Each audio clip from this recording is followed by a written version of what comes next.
Hola, bienvenidos a Tus Derechos, programa producido por el Tribunal Constitucional y que se transmite a través de la señal de JNETV en los canales 516 y 44 de Movistar.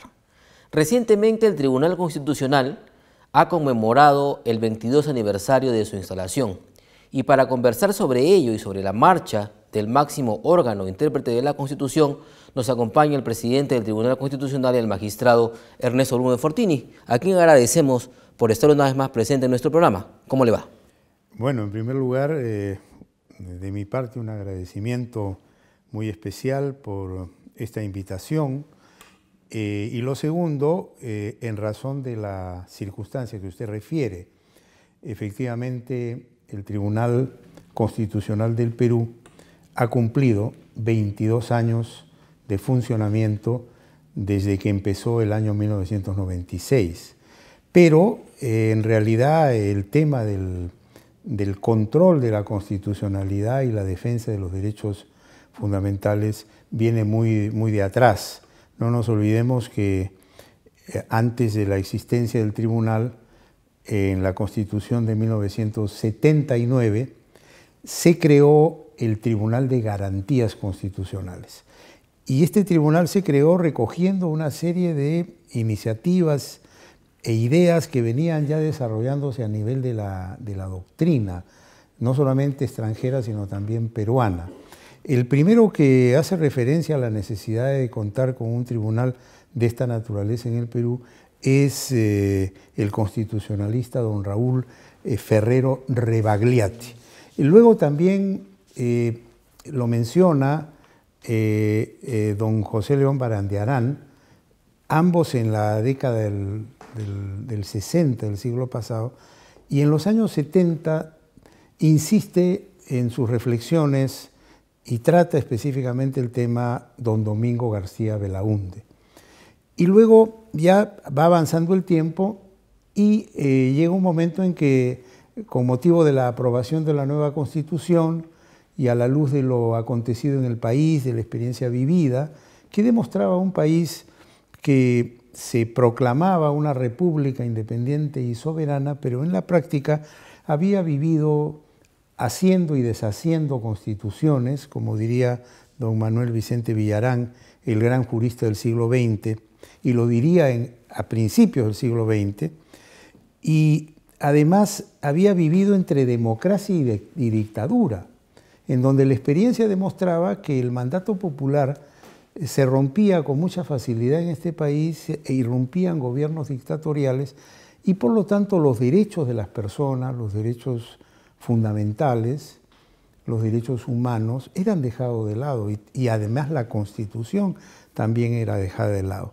Entonces, cuando se debate entre los años 1978 y 1979 en la Asamblea Constituyente la aprobación de la Carta Constitucional de 1979, ahí tuvo un papel protagónico don Javier Vallerriestra, que fue el gran impulsor de la creación del Tribunal de Garantías Constitucionales.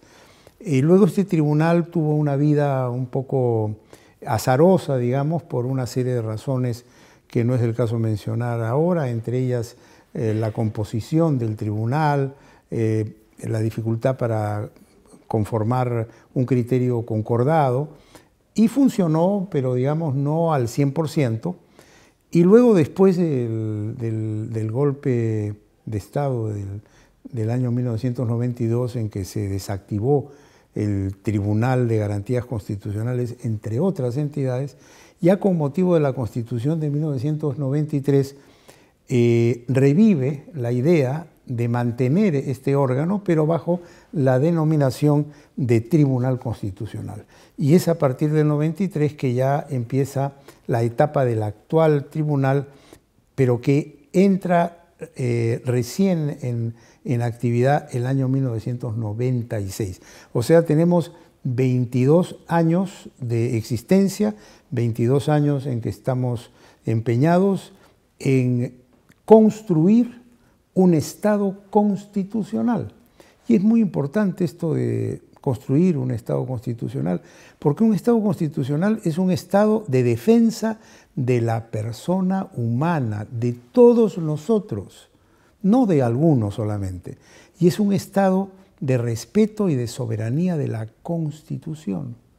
Y es un Estado en donde no hay concentración del poder, ni hay tampoco áreas o aspectos o territorios, llamémosle así, exentos de control. Todo está sujeto a un control cuando se trata de la defensa de los derechos de la persona y cuando se trata de la defensa de la Constitución. Y el gran guardián de la defensa de estos dos pilares de la democracia y del Estado de Derecho es el Tribunal Constitucional. Por eso el Tribunal Constitucional es un órgano de rango constitucional importantísimo y vital para que funcione nuestro sistema constitucional. Usted ha tocado un tema clave o ha utilizado la palabra mágica, por decirlo de alguna manera, los derechos humanos, que de un tiempo a esta parte han venido siendo satanizados, por decirlo de alguna forma, porque da la sensación que los derechos humanos solo le corresponden a los terroristas y a nadie más. Bueno, yo le agradezco mucho la pregunta, Guillermo, porque efectivamente en nuestro país, a raíz de una serie de circunstancias, se ha satanizado la expresión derechos humanos. Y pareciera que cuando hablamos de derechos humanos, hablamos de los derechos de los terroristas. Y ese es un profundo error. El derecho humano es un derecho inherente, o sea que viene con la naturaleza misma de la persona humana, y es un derecho que tiene varias denominaciones: derechos fundamentales, derechos constitucionales, derechos del ser humano, derechos de la persona. Es decir, aquellos derechos que son fundamentales para que podamos desarrollarnos como personas humanas en todas las dimensiones de nuestra vida. Por ejemplo, el mismo derecho a la vida, el derecho a la dignidad, el derecho al honor, el derecho a la libertad, el derecho a la información, el derecho a contratar, el derecho a realizar libremente sus actividades, el derecho a obtener una profesión, el derecho a la educación, etcétera, etcétera, etcétera. Es decir, todos esos derechos que muchas veces las dictaduras opacan, sojuzgan, limitan. Esos derechos tienen como garante final al Tribunal Constitucional. Y por eso yo me siento sumamente emocionado cuando hablo de este tema, porque hablo de un aspecto que desde mi particular punto de vista hace al núcleo del sistema constitucional peruano. Si no hay derechos humanos, ni hay respeto a los derechos humanos, ni hay mecanismos para proteger y garantizar el libre ejercicio de los derechos fundamentales, la democracia y el sistema no funciona. Y por eso es importante tener en cuenta lo siguiente, y lo vuelvo a enfatizar: los derechos humanos son derechos de todos, son derechos que no tienen rostro, son derechos que tienen varias denominaciones. Vuelvo a repetir: derechos fundamentales, derechos constitucionales, derechos de la persona, derechos del ser humano. Todos nosotros tenemos esos derechos. Y el tribunal está encargado de protegerlos, y de protegerlos sin ninguna influencia externa, sino simplemente pensando en que ese derecho corresponde a la persona, sea quien sea. Se trate de un lado, se trate del otro, del de arriba, del de abajo, o de las características que tenga. Pero toda persona, sin excepción, tiene derechos humanos. Esos derechos no tienen rostro, y esos derechos el tribunal los tiene que defender. A veces, Guillermo, nos satanizan un poco y nos, digamos, formulan críticas en el sentido de que cómo es posible que hayamos amparado el derecho de tal o cual personaje. Pero nosotros no nos podemos dar el lujo de decir, bueno, en este tema, por tratarse de fulano de tal, no respetamos los derechos fundamentales. No, se trate de quien se trate. Y hay que pensar que en alguna ocasión, Dios no quiere, en la vida podemos estar afectados en nuestros derechos, y tener un órgano constitucional al cual puedo llegar para defender esos derechos, para mí es algo muy importante y que debemos valorarlo en su esencia y en su auténtico sentido todos los peruanos. Mire usted, hay un caso que hemos resuelto hace poco, que precisamente aquí tengo la sentencia, de una ciudadana peruana, doña María Antonia Díaz Cáceres de Tinoco. Una mujer humilde, de origen provinciano, que ha vivido y vive en Carhuaz y que fue objeto de una marginación en sus derechos, simplemente porque no se tomó en cuenta que ella no era experta ni hispanohablante, o sea, no dominaba el español, prácticamente no lo habla, ni tampoco, obviamente, tenía conocimientos relacionados con la lectura y la escritura de nuestro idioma. Ella era quechua hablante y, sin embargo, la obligan a firmar un documento reconociendo un cambio en el permiso que tenía para vender sus productos en la vía pública, y la cambian a un horario que obviamente era un horario totalmente inconveniente para ella y provocaba una crisis en su modesta economía. Y nosotros, cuando vimos ese tema, dijimos no, y le dimos la razón. Le dimos la razón en el derecho que tienen los peruanos de hablar también en su propio idioma, porque ese es un derecho que hace a la dignidad y a la persona humana en su esencia misma.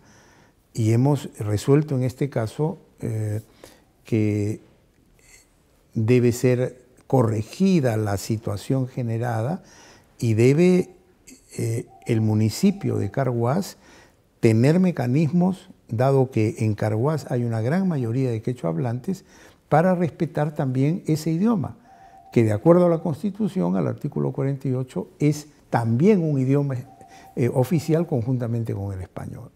Entonces, fíjense ahí, es un caso de una persona humilde, pero que tiene amparo del tribunal. Entonces, cuando vemos algunos temas, se dice, no, el tribunal amparó a fulano de tal. No amparó a una persona determinada porque se trate de esa persona, amparó el derecho de esa persona que fue afectado. Se trate de quien se trate. No podemos discriminar ni distinguir en ese sentido. Sea una persona de la simpatía de algunos o no, pero si vemos que ha habido amenaza o violación de derechos, tenemos que actuar. Es nuestra obligación. Para eso estamos. Usted ha hablado, magistrado Blume, al inicio de la entrevista del proceso evolutivo del desarrollo y la existencia del Tribunal Constitucional, primero como uno de garantías y luego a partir del 93 ya como Tribunal Constitucional al cual se le han añadido procesos constitucionales que antes no habían. Pero ¿cómo entender las críticas de aquellos que dicen que el tribunal a veces, de alguna manera, exagera en sus atribuciones? Bueno, eso hay que entenderlo como una posición crítica, constructiva, porque no nos olvidemos que estamos en democracia y en democracia todos tenemos derecho a opinar y hay temas evidentemente que merecen diversos puntos de vista y nosotros respetamos esas opiniones y las respetamos muchísimo. Pero el tribunal, en líneas generales, si uno hace un análisis de todo su desarrollo y su jurisprudencia, siempre ha marchado dentro de los cánones establecidos por la Constitución. Lo que ocurre es que nosotros, además de ser los garantes de la vigencia efectiva de los derechos fundamentales y los garantes de la vigencia o primacía normativa de la Constitución, somos los supremos intérpretes de la Constitución. Y es interesante señalar que la Constitución, que tiene un conjunto de artículos o de preceptos, es decir, un conjunto de textos que desarrollan, describen situaciones y regulan otras, tiene que ser interpretada, porque una cosa es la literalidad y otra cosa es el contenido. Y obviamente, si nosotros interpretamos la Constitución cuando hacemos, por ejemplo, el análisis de constitucionalidad, porque yendo a un caso actual, con relación a esta ley que prohíbe la contratación de publicidad en en medios de comunicación privados. ¿Qué es lo que se nos está diciendo? Se nos está diciendo, esa ley contradice la Constitución, porque contradice, entre otros derechos, el derecho a la libertad de información que está en el inciso 4 del artículo 2 de la Constitución. Y esta ley va en contra de ese artículo. Pero, ¿qué hacemos nosotros como tribunal? Comparamos esa ley con la Constitución y además con el contenido que la Constitución tiene respecto a cada uno de sus artículos. Y por lo tanto, hacemos una labor de interpretación en el sentido de que comparar la Constitución con la norma que está cuestionada y tenemos la competencia de si esta norma contradice, colisiona, entra en pugna con la Constitución, podemos eliminarla del sistema jurídico con efectos generales. Y para eso hacemos una interpretación, y una interpretación obligatoria para todos porque elimina para todos la ley. Entonces somos los supremos intérpretes de la Constitución y por lo tanto no estamos excediéndonos, estamos cumpliendo con nuestra labor.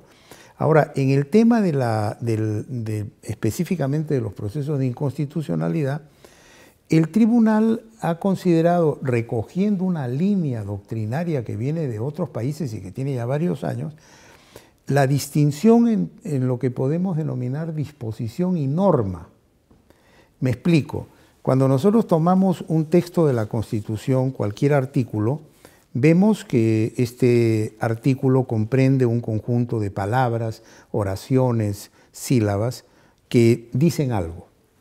Pero una cosa es lo que aparece en la literalidad, en el texto frío de cada artículo, y otra cosa es lo que ese artículo significa en cuanto a contenido. Entonces, ¿qué ocurre? El texto es la disposición, la norma es el contenido de la disposición. Y cuando nosotros resolvemos, tenemos muchas veces que vernos en un caso en que el texto literal no dice exactamente lo que debe decir y puede ser interpretado en otra forma. Entonces el tribunal aclara y dice, este contenido corresponde a tal sentido, y entonces hace una sentencia interpretativa, ¿me comprende? Entonces por eso se dice, pero ¿qué? Son intérpretes, sí somos intérpretes, y está muy bien que seamos intérpretes porque la Constitución no solamente es la literalidad, la Constitución es un conjunto de elementos. La Constitución es a la vez principios, valores, es una filosofía, tiene un contenido político también, no partidario, pero un contenido de concepción política. Y por lo tanto, esa Constitución debe ser vista en su integridad, en la lógica y la racionalidad que el legislador constituyente, que es el que hizo la Constitución, le da a cada disposición constitucional. Y entonces no se trata de una cosa tan simple, el texto dice esto y el texto acá, y entonces simplemente hago una comparación. No, realizamos una labor interpretativa. Y esa labor interpretativa está habilitada por la Constitución y está habilitada por la ley. Y por lo tanto cumplimos ese rol, pero no en un sentido de excedernos, sino más bien de buscar siempre el equilibrio, de buscar siempre el que las leyes sean armónicas, sean compatibles con la Constitución, porque hay un peligro muy grande en el Estado constitucional. ¿Cuál es ese peligro? El peligro es el siguiente, que si no se controla la constitucionalidad de las leyes y normas de inferior jerarquía a la Constitución, usted puede llegar a un punto en donde el andamiaje constitucional se desmantela a través de normas inconstitucionales, como ha ocurrido en otros países, en donde bajo el ropaje de una democracia, bajo el ropaje de un Estado constitucional, se empiezan a dictar leyes que debilitan, desinflan y diluyen el contenido constitucional. Por eso es importante un tribunal, para decir un momentito, esa ley infringe la Constitución y por lo tanto esa ley se elimina del sistema normativo nacional. Bien, magistrado Blume, permítanos hacer una pausa y luego de la misma continuaremos ese interesante diálogo para seguir conversando sobre la importancia del Tribunal Constitucional en el Perú. Ya regresamos.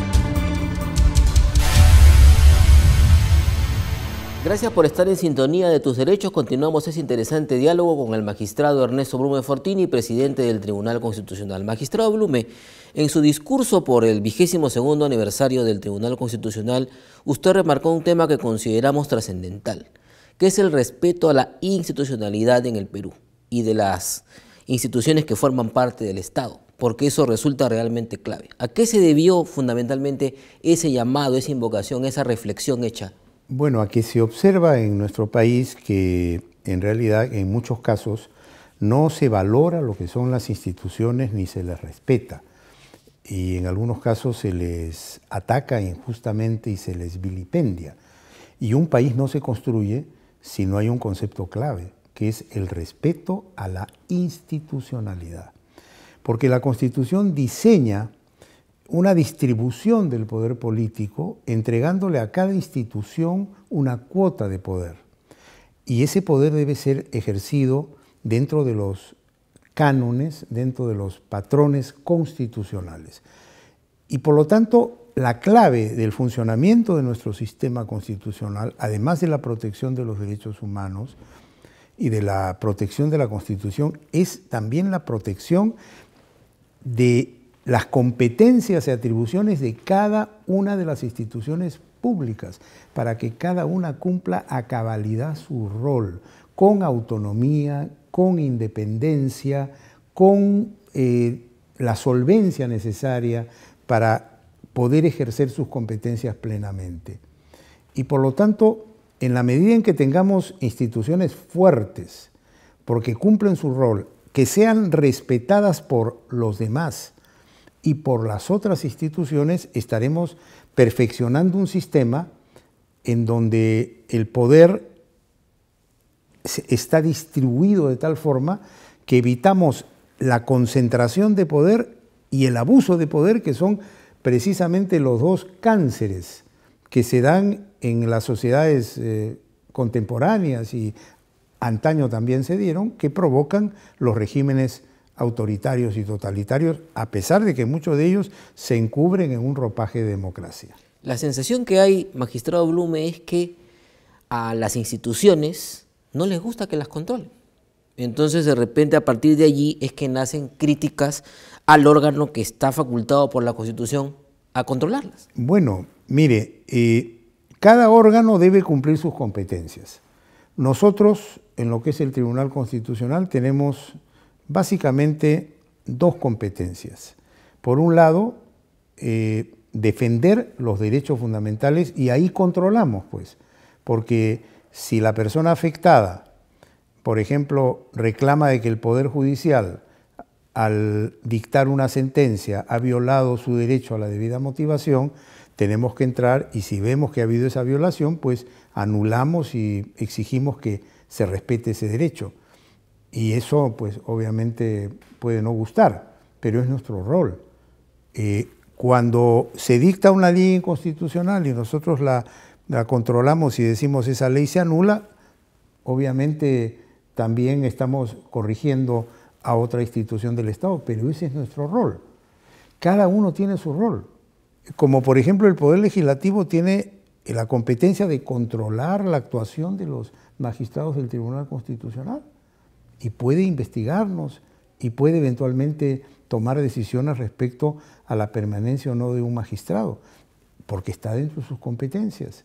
Así como el Poder Legislativo norma y fiscaliza, el Poder Ejecutivo administra el país y también a nivel menor norma y el Poder Judicial administra la justicia ordinaria, el Tribunal Constitucional administra la justicia constitucional.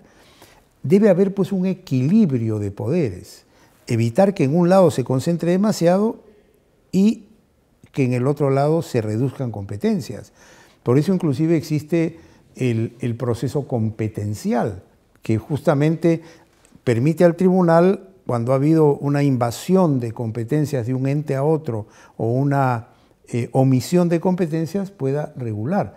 O sea, el tribunal es como un gran árbitro, pero establecido por la Constitución, autorizado por la Constitución y con un rol importante, porque gracias a que ese tribunal existe podemos garantizar el sistema de pesos y contrapesos en el ejercicio del poder para que cada institución cumpla su rol seriamente, con responsabilidad, con autonomía, con independencia, pero en el marco de la Constitución. Porque no es cuestión de que yo tengo competencias y las puedo ejercer libérrimamente, sino el secreto está en que cada institución cumpla con sus competencias señaladas en la Constitución, con esas competencias y no se tome competencias que no tiene, ni desconozca competencias ajenas.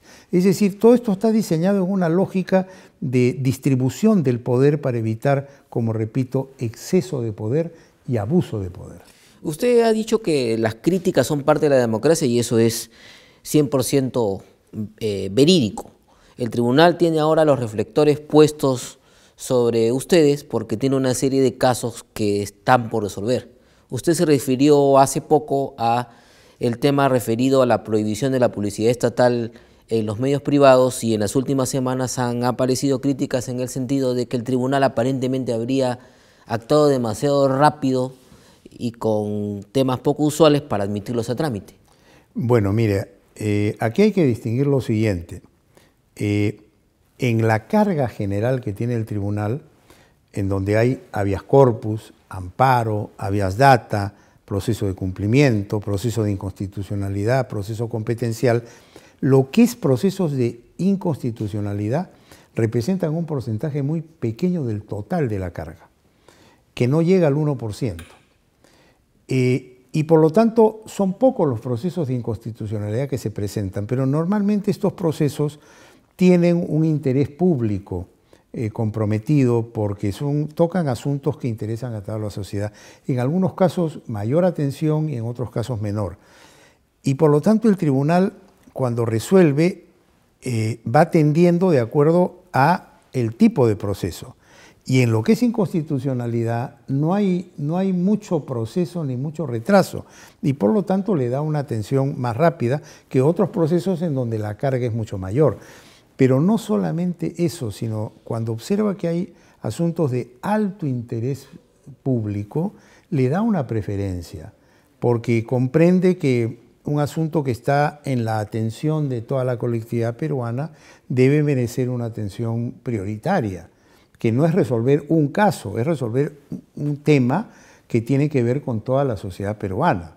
Y en este caso, un tema que tiene que ver con el derecho a la información, que es un derecho importante dentro del sistema constitucional.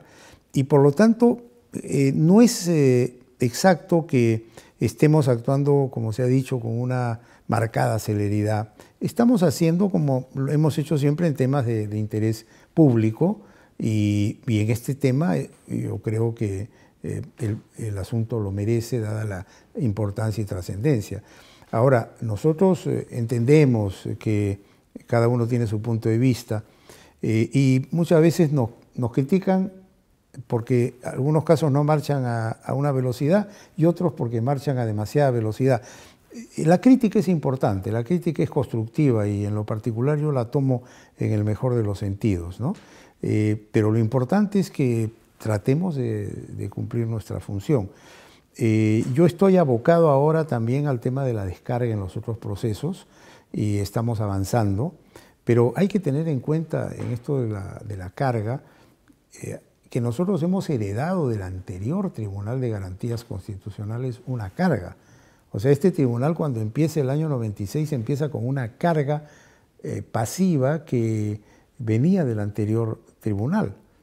Y esa carga ha ido arrastrando una carga sucesiva, que en algunos momentos ha sido mayor o ha sido menor y se ha ido atendiendo, pero en líneas generales los asuntos van avanzando, algunos más complicados, demoran un poco más, pero estamos tratando de cumplir con nuestra función. Tengan en cuenta que somos 7 magistrados y que tenemos una competencia nacional y que vemos todos los procesos que llegan a nosotros en tercera y última instancia. Y todas las personas, sin excepción alguna, tienen derecho a cuestionar que se les está afectando un derecho fundamental. Y por lo tanto vienen al tribunal y tenemos que atenderlos. Respecto a ese tema de la carga, ¿tiene usted algún planteamiento que llevará al Pleno de repente en los siguientes días para contribuir a que ésta vaya disminuyendo? Mire, ya en esta gestión mía yo he tomado algunas medidas, como por ejemplo que las sesiones de pleno, que son las reuniones que hacemos los magistrados para ver los asuntos más trascendentes, más importantes, porque hay otro paquete de casos que los vamos viendo por despacho, como llamamos nosotros.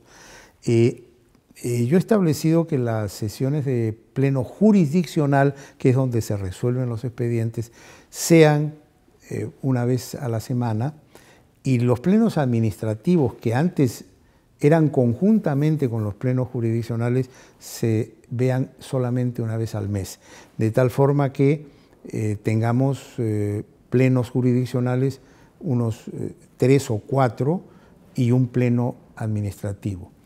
En los plenos jurisdiccionales entramos de frente a los temas, mientras que en los plenos administrativos vemos despacho, informes, pedidos, orden del día. Aquí en los jurisdiccionales ya apenas empieza el pleno, vamos expediente número 1, tal, y vamos resolviendo. De otro lado, he creado los plenos de firmas rápidas.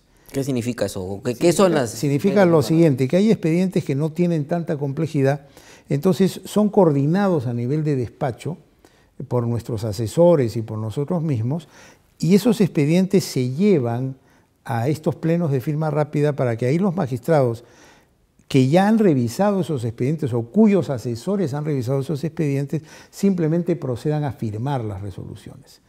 Porque a veces en el trámite de firma hay cierta demora. Y además cuando hay votos singulares, ese voto singular tiene todo un trámite, se tiene que poner en conocimiento de los otros magistrados, se pueden ratificar, se pueden rectificar, etc. Entonces, en los plenos de firmas rápidas, que son casos ya, digamos, que tienen una línea jurisprudencial y que es mucho más rápido resolver, ahí ya cuando hay voto singular, los magistrados presentes tomamos conocimiento del voto singular, nos ratificamos en nuestro voto o cambiamos, o algunos agregan fundamento de voto, pero ya eso se hace en el momento, de tal forma que si llevamos, por ejemplo, 40 o 50 expedientes para firmas rápidas en un pleno, valga la redundancia, de firmas rápidas, esos 40 o 50 expedientes se firman y quedan listos para su publicación, ¿no?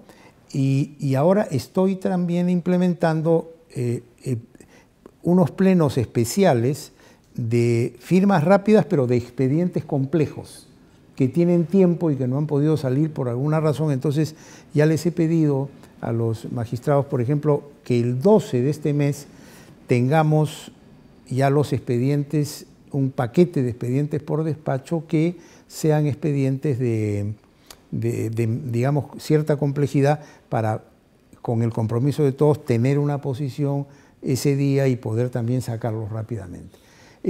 Por lo demás, estoy en la idea, y ya prácticamente esto se va a implementar en cualquier momento, de declarar en emergencia la descarga y dictar una serie de medidas administrativas en la parte ya operativa y en la parte básicamente de asesores jurisdiccionales para darle mayor impulso a este proceso de descarga.